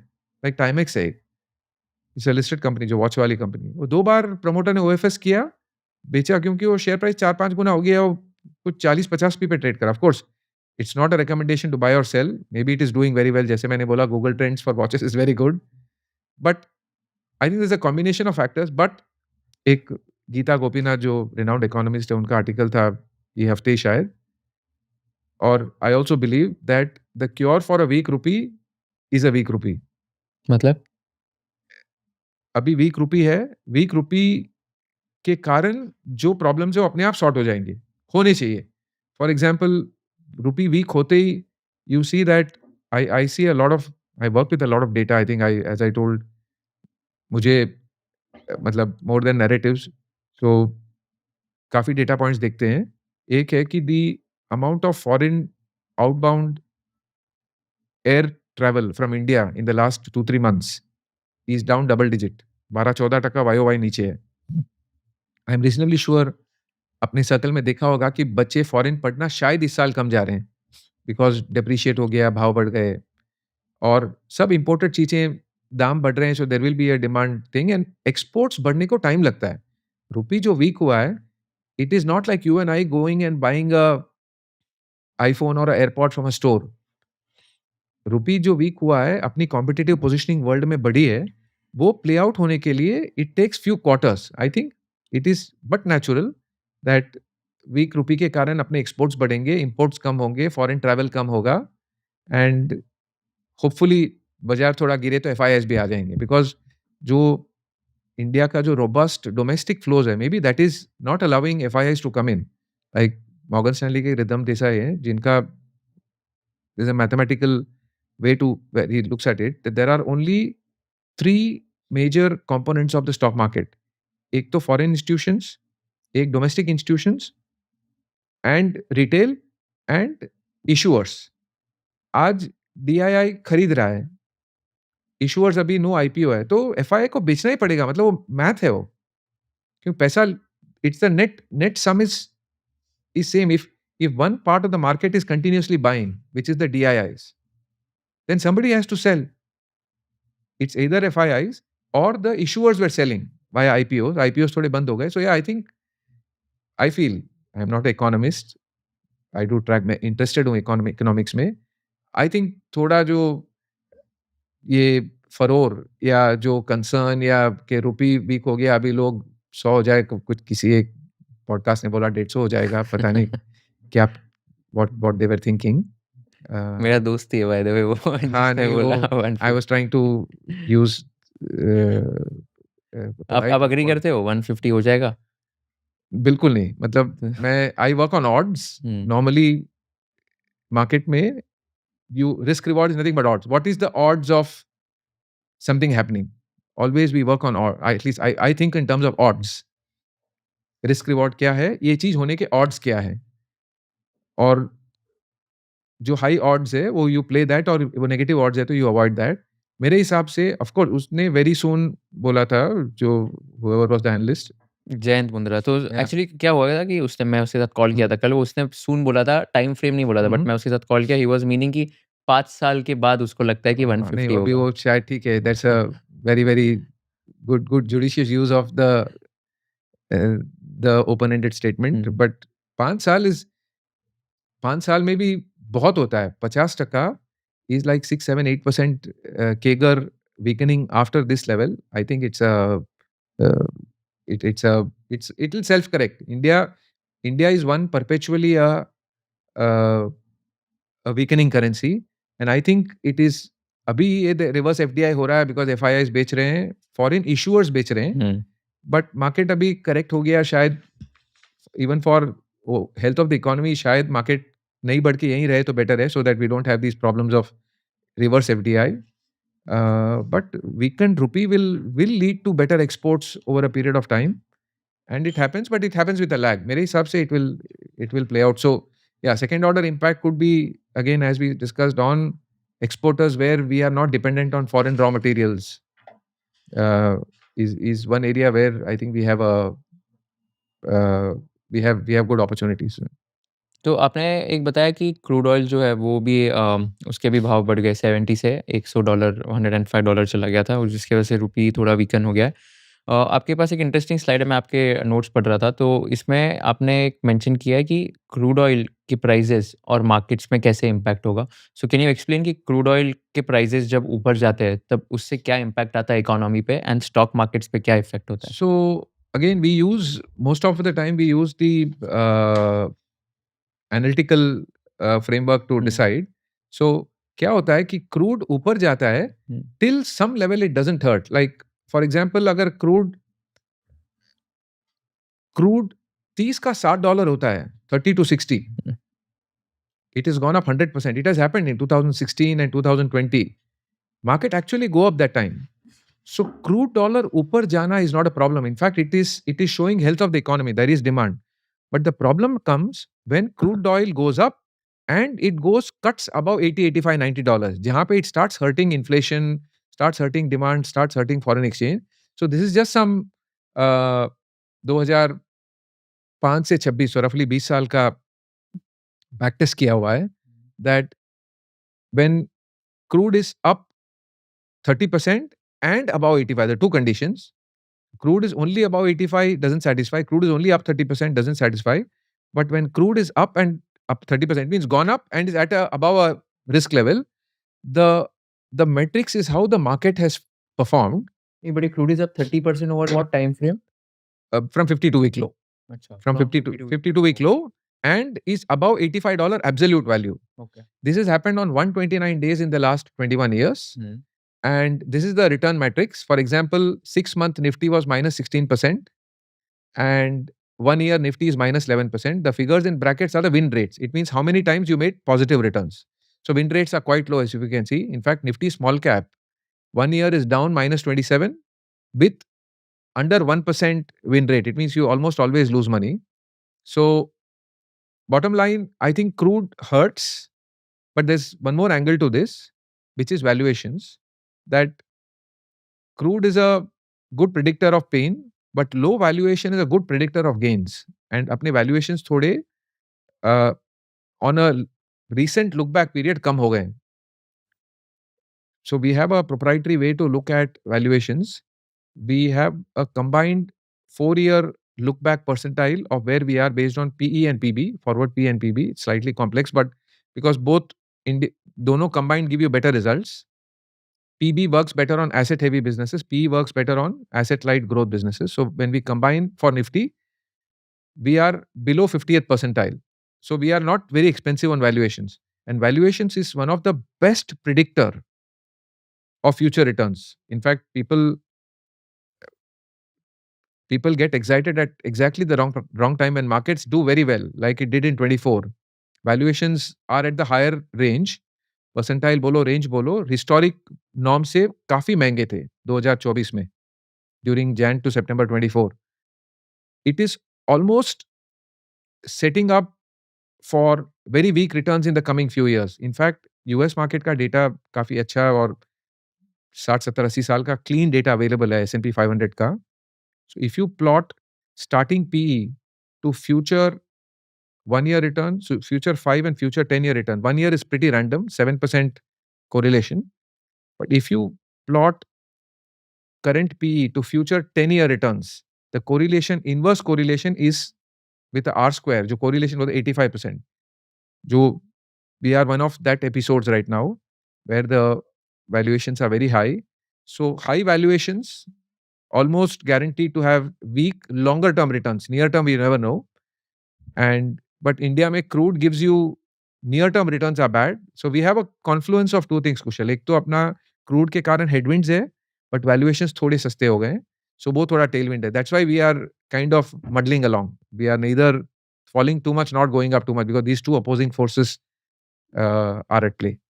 तो इसमें at present ये condition satisfy हो गए, right? Correct. 30% भी up है और $85 के Correct. ऊपर भी अभी. Correct. तो ये चार्ट के हिसाब से FMCG में 18 month return there is a 87.9% win rate where you will get a 30.19%. Yeah, this is very interesting. You pulled it out. You're right. In difficult times with crude going up, FMCG stands out. क्यों ऐसे?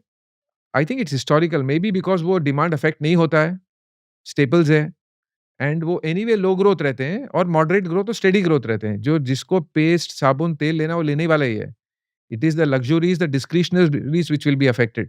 I think so. So historically, FMCG have done very well during difficult market times. Not only that, you can backtest it in 2008, 2020. They will fall the least. They'll also rise the least in good times, but they do very well in such volatile periods.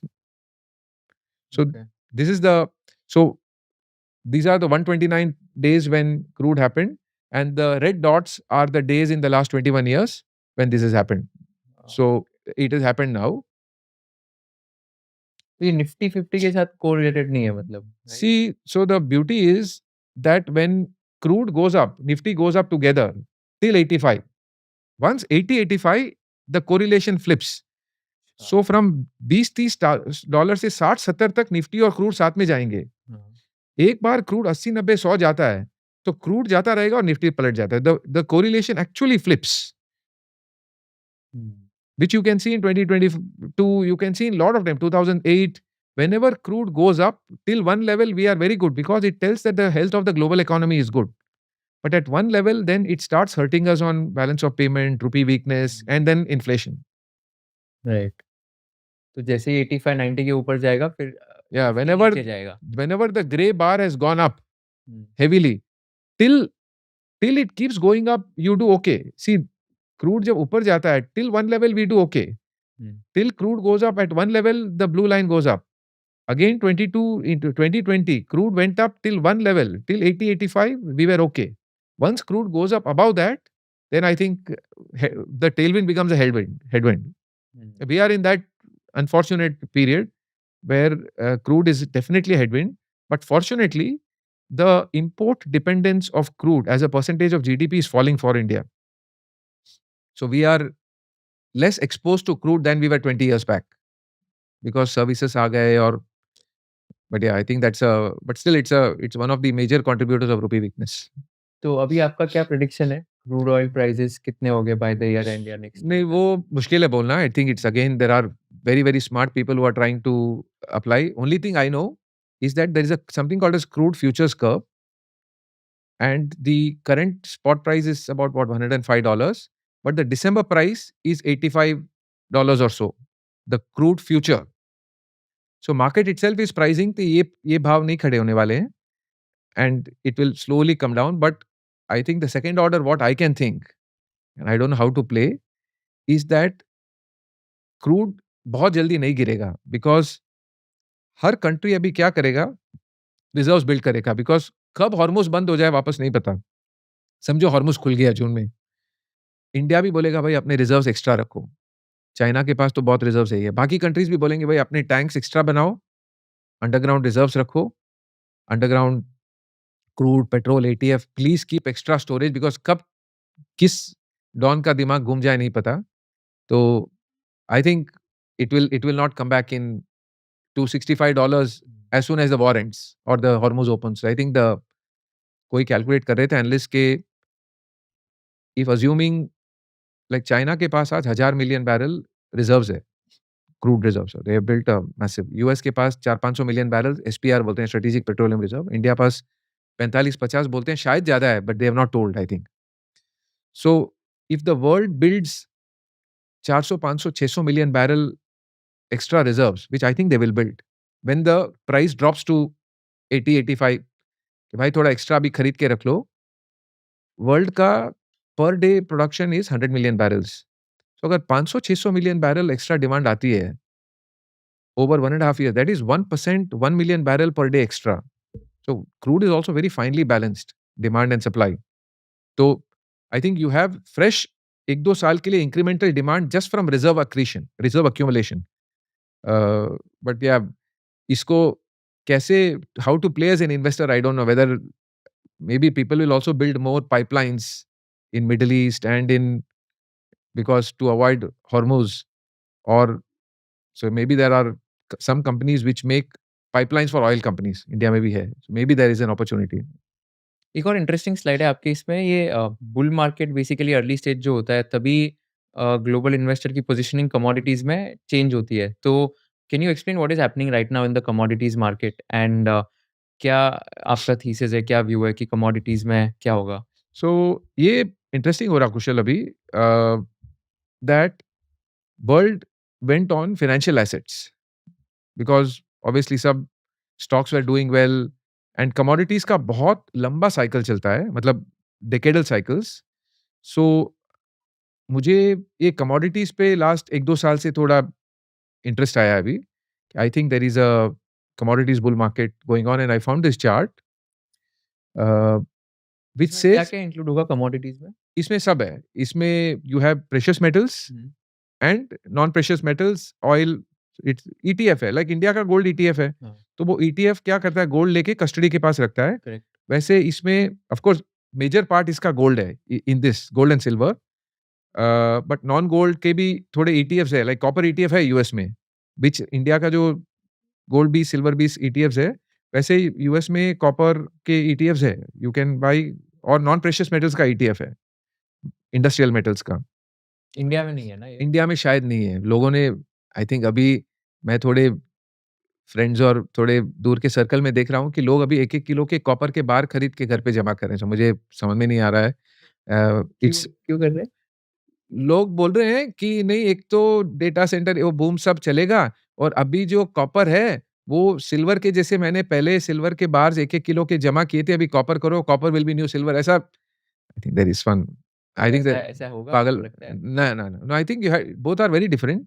Silver is a semi-precious and semi-industrial metal, and copper is a pure industrial metal. को उसको उसके base पे देखना पड़ेगा, उसका inventory कितनी है, उसका डिमांड सप्लाई क्या है। और सी कॉपर और aluminium actually are twin metals. If you plot copper and aluminum together, they go absolutely hand in hand. This is aluminum versus copper. Oh, You okay. see last 10-15 साल का, हाँ। क्योंकि बाकी metals इतने टाइटली लिंक नहीं रहेंगे, क्योंकि there is substitution. समझो अभी कॉपर के भाव बढ़ गए, तो एसी में जो कॉइल है वो कॉपर से एल्यूमिनियम शिफ्ट करेगा। वैसे there are several things where there is substitution happen. In fact अगर एल्यूमिनियम ज्यादा बढ़ता है तो कुछ जगह ऑन कंस्ट्रक्शन साइड और ऑन ऑटोमोटिव साइड एल्यूमिनियम से स्टील भी शिफ्ट होता है। So it's a but copper aluminium are very fungible in lot of places. Conductivity दोनों की अच्छी है, दोनों इलेक्ट्रिकल ग्रिड में बहुत हेवी यूज होते हैं। इनफैक्ट ट्रांसफार्मर्स में कॉपर आता है, एल्यूमिनियम भी आते हैं। So both go together very well. So I think of course I feel commodities bull market चालू है, कॉपर एल्यूमिनियम दोनों साथ में चलते हैं। Of course both lock step नहीं रहते हैं, tightly correlated, but broad trend अच्छा है। And we have tested this, that at what stage do substitution happen from where to where. So अभी कॉपर का भाव रफली $14,000 पर टन है, और एल्यूमिनियम 3,500 टन है। So it's 4:1। At 4:1 the substitution happens from copper to aluminium. At 3.6 roughly, historically what we have tested, they are level. It means it is equally attractive to not move. But if it goes to let's say below 3.6 to 3.2 or 3, then aluminium से copper पे shift होगा, because relatively copper is so of course lot of people are excited about copper. Of course ये तो extreme पागलपंती हो गई, 1-1 kilo के बार लोग खरीद के जमा कर रहे हैं। मे बी क्या करें, अभी रुपए की वैल्यू इतनी कम हो गई है कि आदमी ऐसे वेल्थ के लिए शायद ही is just trying to satisfy himself, because 2000 के नोट नहीं है, 500 के नोट। अभी 100 ग्राम सोना फॉर एग्जाम्पल इज आज 15.5-16 लाख रुपए है। तो यू विल नीड 500 रुपए के 32 क्या बोलते हैं बंडल, या जो भी है 100 का जो। So it it you will need a थैली भर के रुपया to buy, if you want to buy in cash not in cheque, to buy only 100 gram bit of gold. So रुपए की वैल्यू कम होगी, सो लोग देख रहे हैं भाई मैं कॉपर ही खरीद के जमा कर लूं, I will feel good about it. But scientifically if you approach copper aluminium is very fungible and sorry, just before this, तो कॉपर एल्यूमिनियम पे एक लास्ट क्वेश्चन। तो अभी आप बोल रहे हो 3 पॉइंट अभी 4 is roughly 4:1 है। 4:1 चल रहा है। It is amenable more for substitution from copper to aluminum. So Correct. I'll be more positive on aluminum Fair. right now. Hmm. और aluminium of course, aluminium bull market चालू है। Aluminium की जो companies हमने बात की सब ऑल टाइम हाई पे है अभी। सो मार्केट को करीब करीब पता है। Now of course you can still be good, it can still be a good investment if you can think through slightly longer period, 3-4-5 साल। जो मेरा व्यू है कि unlike the .com boom which was more eyeballs and websites and names, and this time the boom is AI led, and AI के लिए is very power hungry. So the power demand of US from data centers is today 7.5% of all US power goes to feed data centers, and that ratio is going up. So the current data center and AI bull market is power hungry, and everything to do with power is good for non-ferrous metals. Of course, ferrous also, but specifically copper and aluminum. Because आपको generation के लिए, आपको conductors transmission के लिए, आपको transformers के लिए, solar modules है तो उसके फ्रेम्स एल्यूमिनियम के हैं. Everything to do with people are using more EVs. EVs have more aluminum and copper than a regular ICE car. So everything to do with energy transition and this data center boom has a tailwind for the non-ferrous metals. मेरा view है. So of course sometimes ये narrative बोल के it can go too far also. We have to be cognizant of that. We have to be aware. शायद uh, because bull markets in commodities can end and then they can be very brutal bear markets. Or even within a bull market, they can correct very badly. Even gold, for example, जो 2001 से 2011 तक हमने बात की थी, it was up 9x. 2008 में gold fell 30%. And then it went up 3-4x from there. So commodities in general are volatile. But yeah, I feel commodities का bull market is one thing which is probably playing out. World is under invested, जो अभी ये chart दिख रहा है. So the blue line is the total capex by the top 40 commodities companies worldwide. ये PwC हर साल एक रिपोर्ट निकालती है, हमने कंपाइल किया हुआ है. And the red line is the commodity index, CRB commodity index, world के पूरे commodities, agri, precious, non-precious, industrial metals, all combined है उसमें. Sugar, everything is combined. So the red line is of course, it looks like 2020 से अभी अच्छा bull run चालू है.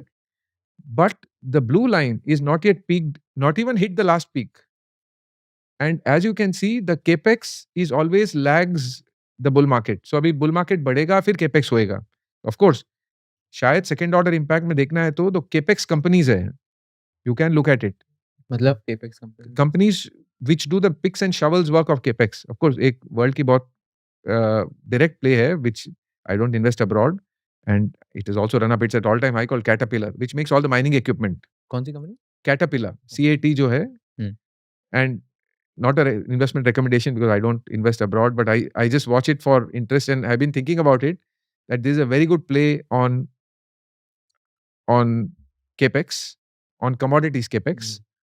And I think the commodities, whether you look from data center boom, whether you look increasing power demand, I think in general commodities, energy are, इसके लिए वो nuclear power पे focus ज़्यादा आ रहा है अभी, इसके लिए पावर केपेक्स ज़्यादा हो रहा है.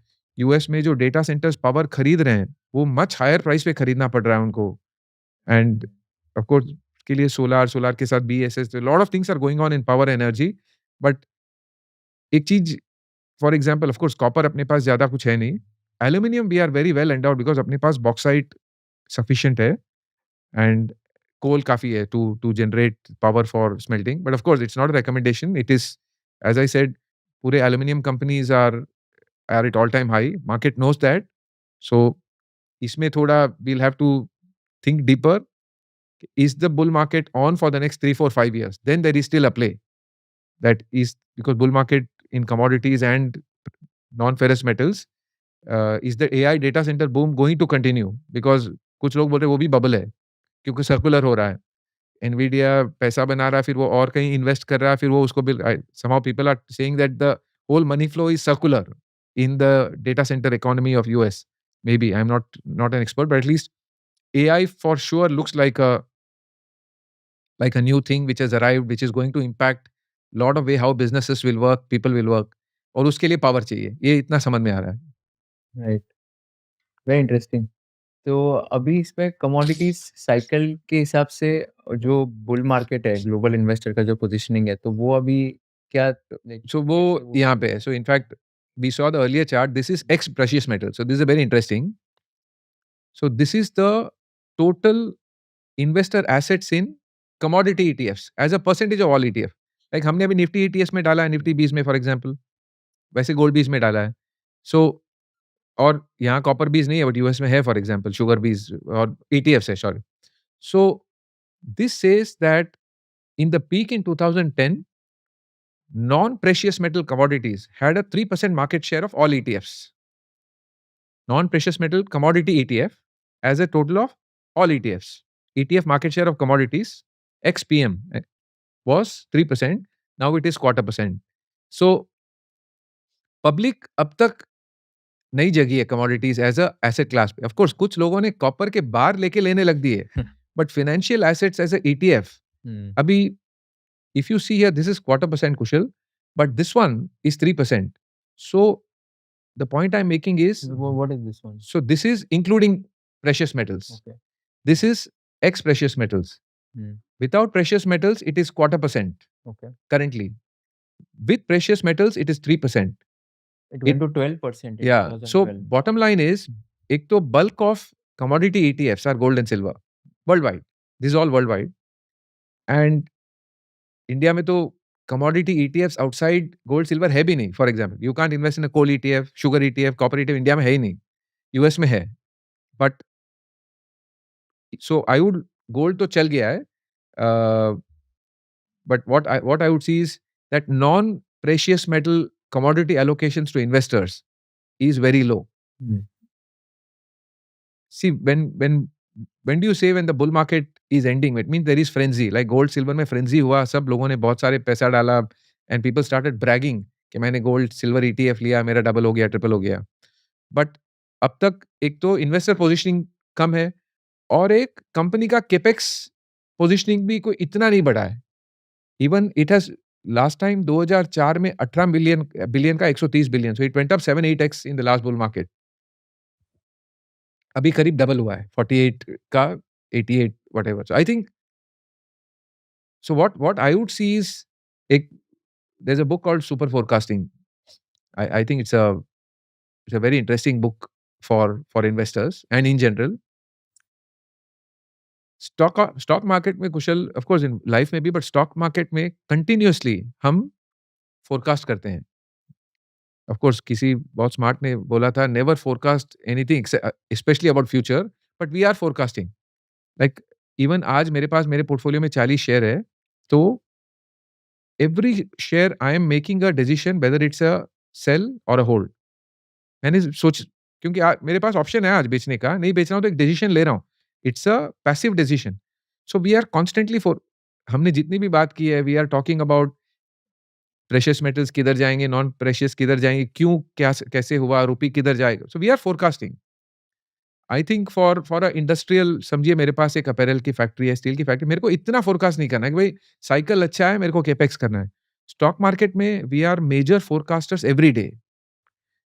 तो सुपर फोरकास्टिंग बुक में it focuses on what makes you a super forecaster. It's a US defense, department of defense का प्रोजेक्ट था. They hired people, they made them forecast, then they consistently saw people were forecasting, one group of was forecasting better on war, on economy, on politics, on, and then they studied their behavior and they found a pattern. उसमें एक concept है dragon fly आई. Like एक dragon fly है जिसके I think छोटे छोटे बहुत सारे आंख होते हैं. It it takes in all and then it synthesises the picture, because उसको, लाइक मुझे कुशल को सामने देखना है, आई थिंक ड्रैगन फ्लाई को चारों ओर देखना है, बिकॉज उसको कहीं से भी. So dragonfly has a complex eye. So why I brought this is, अभी कमोडिटीज का हम बात कर रहे हैं, मुझे एक चीज का लकीर का फकीर नहीं बनना है कि नहीं पिछले बार 10 गुना हुआ था, आपके 10 गुना होना है. मतलब ऐसा लाइफ इतना सिंपल नहीं है. So I want to triangulate like a dragonfly. एक तो केपेक्स कहाँ हो रहा है वो दिख रहा है, वो सप्लाई हो गया. डिमांड में मुझे डिमांड ड्राइवर्स देखने हैं, फिर मुझे इन्वेस्टर पोजिशनिंग देखनी है, रिटर्न्स कितने आए देखने हैं, इन्वेंट्री कितनी है. Like aluminium inventory is quite low for example. So I want to, I usually for making investment theme or strategies, be a dragonfly eye, multiple facets को triangulate करके, and more of them endorse your view, then I think your conviction is better, is how I think I approach. Sorry to divert you to a book and other very things. very interesting. Yeah, super forecasting. Super Forecasting by Philip Tetlock करके है, बहुत बहुत बढ़िया book है on what makes you a super forecaster. My aspiration is to be a super forecaster. I don't think I am. Any other books आप recommend करोगे audience को Of पढ़ने course, के बहुत लिए? सारी, apart from the regular ones like One Upon Wall Street is excellent, must read. एक तो ये सुपर फोरकास्टिंग बुक है, और एक बहुत बुक मुझे, like it had a big impact on me, is The Brain That Changes Itself. It's by Norman Doidge. So I had read one more study. Sorry, again to give a detour. I left my job when I was probably 44. मैंने कहीं एक study पढ़ी, वो अभी मुझे मिल नहीं रही है. This was 15-18 years back. That investors CAGR compounded between mid 40s to mid 50s of their age, and then they peak out and they drop the CAGR for an investor. So फिर उसने analyse किया वो article ने कि केगर के trades में three major functions है और three legs to the stool. एक is physical fitness. Of course you need to be fit to sit and read, study, talk, meet, travel. Second is analytical brain, because there is a lot of analytics going on in, and third is temperament. So ये तीनों का combination according to that thesis peaked out around mid 50s. I think some people have pushed it out to mid 60s. For example, Buffett. And of course, Buffett's CAGR in 80s is lower than 50s, for example. Of course, size also went up. But so इसमें the brain that changes itself focuses heavily on, it's not an investing book at all. It's not, it's on general brain. That before this book, I think brain was considered as a kind of fixed organ and declining with age. Because obviously older people remember less, older people think less sharply, etc., etc. But this book focuses on neuroplasticity. That the brain is a very plastic organ, and it can change based on how you use it. And there's also one more concept it says is use it or lose it. If you don't use one part of the brain, you lose it. So इसमें एक study जो बहुत interesting लगी मुझे is they found people who lost eyesight. So they did a lot of experiments with monkeys, slightly brutal, and people, etc. They kept electrodes and measuring brain activity. So people who lost eyesight, then they put them on hearing, podcast, whatever, audiobooks, and also on regular people that you hear, and they allowed them to increase the speed. So the people who lost eyesight could hear much faster, up to 5x. See, we max out at 2x on YouTube. Right. They could hear at 5x, where regular people like you and I who are able to see will only hear a whir. Then what they realized is that via the electrodes and the electric signals, is that the part of the brain on hearing went and captured the seeing part of the brain. So hearing and seeing का parts थे, hearing वाले ने पूरे neurons seeing वाले को भी capture करके, because they were consistently increased. So use it or lose it. So I think it made a big impact on me. Of course, I'm not following as much as I should. I'll take the liberty to mention I've interacted with few times with Rhythm Desai, very famous Morgan Stanley. मैंने कल ही उनके साथ podcast release अरे वाह, so I'm very happy to, but I consider it a privilege if I'm sitting on the same seat as he sat. I have high regards for him. So I've seen him extremely diligent on meditation, yoga. I don't know if he spoke on that. Yeah, I'm looking spoke for forward to 20 that. minutes for that. So wow, okay, I'm looking forward to that, and fitness and running and. So yeah, I think it goes in this direction, that the brain is a very neuroplastic organ, and you can shape it for optimal use for your life based on what you do. In fact, I step back and say, like, I'm a Jain, I think you also are. Yeah. अपने इसमें आता है कि मन वचन काया से कुछ भी किया हो तो. So I used to think कि वचन समझ में आता है, I can talk and hurt or please Kushal. Physically I can harm somebody, but मन से मैं किया तो how does it hurt anybody? Because I've kept it to myself. But this book, and of course a lot of literature beyond that what I've read, anything you think also rewires your brain. It's a permanent rewiring of the neural, and they say neurons which fire together, wire together. So if you use the same neurons, they bundle together. So yeah, I think this book, and of course Ridhambhai mentioned or recommended a book called Science of Meditation. I don't know if he spoke about that. He did. So I read that, and I think, of course, I'm not doing as much, but I've certainly increased meditation. But going back to this study on investment performance peaking in mid 50s, I'm trying to, because I'm in mid 50s, I am trying to push it by hopefully 5-10 years, that via physical fitness and via keeping the brain reasonably agile, because temperament will improve with age. Of course, after in 80s or 90s, even that will decline. But I think temperament keeps improving. It's the analytical ability which peaks off probably in 30s. But as hopefully it works out well, Buffett says very high IQ is actually not required, but you need still a minimum IQ. And for the kind of my style, which I don't know, it's the most optimal. I am on a investment treadmill because from whatever we have spoken till now, I am not frankly able to think a 5-10 year trend. Some people are, and I can give this example. For example, the second order impact from one more impact. Sorry, I'm taking a lot of detours, but we had the Ukraine war के कारण Ukraine ने बहुत सारे Russian refineries उड़ा दिए. So that's it's a phenomenal thing they achieved. So this is a chart of all the dots, the blue dots are the refineries which Ukraine has hit from sitting in Ukraine, Russian refineries. तो उसके कारण भी refining cracks बढ़ गए, because refining is also very finely balanced. So refining cracks, जो GRMs बोलते हैं, gross refining margins, I think in 22-23 they more than doubled. And there are standalone refineries in India which did very well. It was again a very good pick we did.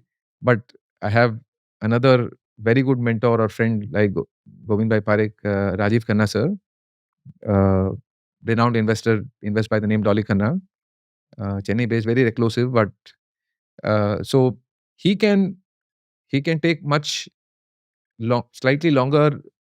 So I thought I explained the idea to him. Of course, he also had an idea. He invested much bigger and he held on longer. He made more percentage returns than I did. Although I knew the idea better, I certainly knew about refining very well in 22, 23, 24. But I sold out early. कौन सी company? Chennai Petro करके है, of course. So it's all played out. Again, अभी with Iran war में फिर से it's played. The GRMs are like जो $5-7 होते थे, अभी $25 है GRM. But there is government intervention via export duty and there is a lot of things going on.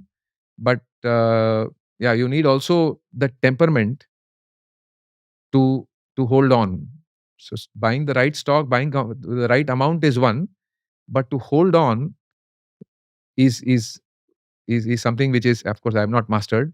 And I've seen, for example, Khanna sir has played out much better. Even Govind Parekh has, like, he has several companies which he has held for 5, 10, 15, 20 years and continues to compound.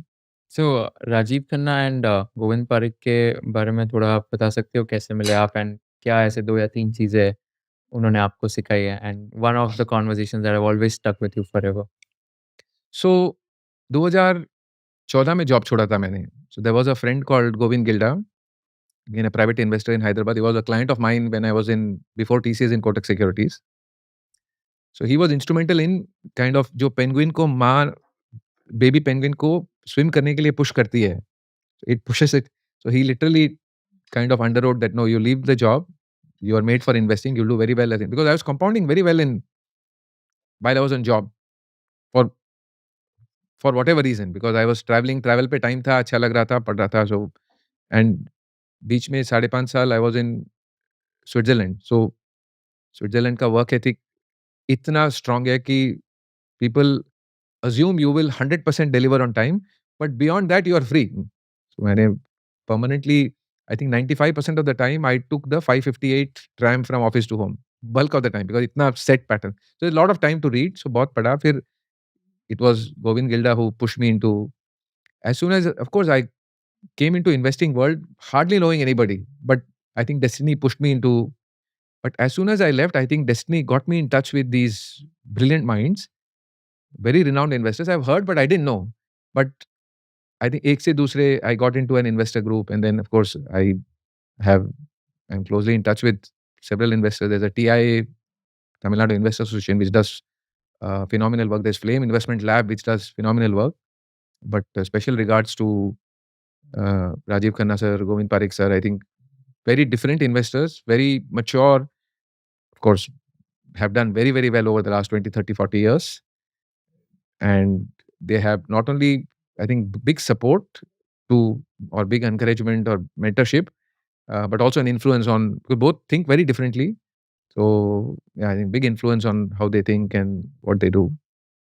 I think it's very important to have these kind of mentors when you also start investing journey and True. हमेशा like कुछ ना कुछ तो help होता ही है. See, मैंने फिर 2014 में छोड़ा. I think I was probably the first one to leave my job in 14 in the circle I know from a proper corporate job, of course. Uh, but even during that, I think things worked well, and that's, I would say, big thanks to my wife Indra, because the capital was made when I was working.